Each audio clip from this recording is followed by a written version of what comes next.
আমরা check point অপারেশনের ব্যাপারে গুরুত্ব আরোপ করেছি।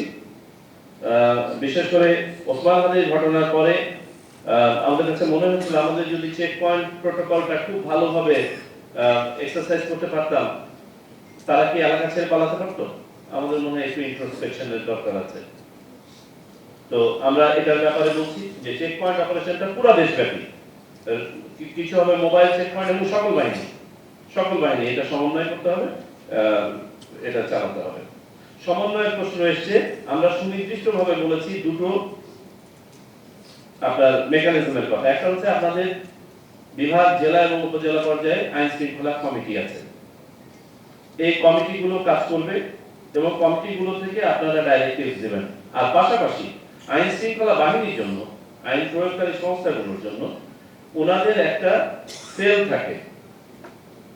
এই নির্বাচনকে কেন্দ্র করে এই সেলগুলোকে দয়া করে অ্যাক্টিভ করবেন, যেখানে সকল বাহিনীর প্রতিনিধি থাকবে। সেখানে আমরা বলেছি 3C, command, control, coordination. Command থাকবে স্ব বাহিনীর হাতে, কেউ কারো কমান্ড নিয়ে নেবে না, আমরা ক্লিয়ার করে দিয়েছি। কোঅর্ডিনেশনটা এই সেলের মাধ্যমে হবে। 4 গুণ শক্তিশালী এনজাইম ও অধিক ফেনা সমৃদ্ধ অরিক্স সিলভার ওয়াশ মাত্র 70 টাকায়, যাতে করে কোথাও ডুপ্লিকেশন অফ এফোর্টও না হয়, আবার কোথাও ভয়েডও না হয়ে যায়। আর নিয়ন্ত্রণের ব্যাপারটা, কন্ট্রোলের ব্যাপারটা আমরা বলেছি এগুলো ইভেন্ট ড্রিভেন।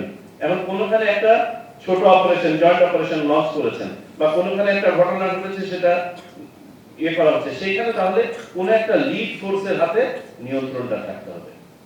তখন সবাই নিয়ন্ত্রণ করলে পারে, তখন দেখা যাবে মানে শৃঙ্খলা দেখা যাবে। সো আমরা ক্লিয়ার করে এই কথাটা বলে দিয়েছি, আজকে সবার সামনে আবার বলে দিলাম, কাইন্ডলি মাঠে গিয়ে এটা বাস্তবায়ন করেন। প্রভিশনিং অফ ম্যাজিস্ট্রেটের কথা বলা হয়েছে, বিশেষ করে সেনাবাহিনী থেকে বারংবার এটা অনুরোধ করা হয়েছে। সেনাবাহিনী is ready to be deployed in full gear. তাদের 1/3 ডিপ্লয়মেন্ট আছে, তারা ইমিডিয়েটলি এই ডিপ্লয়মেন্টটাকে বাড়িয়ে দিবে, 1 লক্ষতে উন্নীত করবে। এবং তারা আমাদেরকে বলেছে যে যতদূর সম্ভব যদি ম্যাজিস্ট্রেট সাপোর্টটা দেয়া যায় দুটো ক্ষেত্রে, যাতে করে তারা অপারেশনগুলো যথাযথ ইমপ্যাক্ট সহজে পরিচালনা করতে পারে, আর দ্বিতীয়ত হচ্ছে যাদেরকে তারা অ্যারেস্ট করে তাদেরকে যেন তাৎক্ষণিকভাবে আইনের আওতায় আনা যায় এবং একটা ডিসপোজাল দেওয়া যায়। মনে রাখবেন যে এই তাৎক্ষণিকভাবে যদি আপনি 7 দিনের একটা ডিটেনশনও দিতে পারেন, এটার যে ইমপ্যাক্ট হবে, ইলেকশন হয়ে যাওয়ার পরে 7 বছর জেল হলেও ওই ইমপ্যাক্ট হবে না। ইমপ্যাক্টটা তাৎক্ষণিক হতে হবে।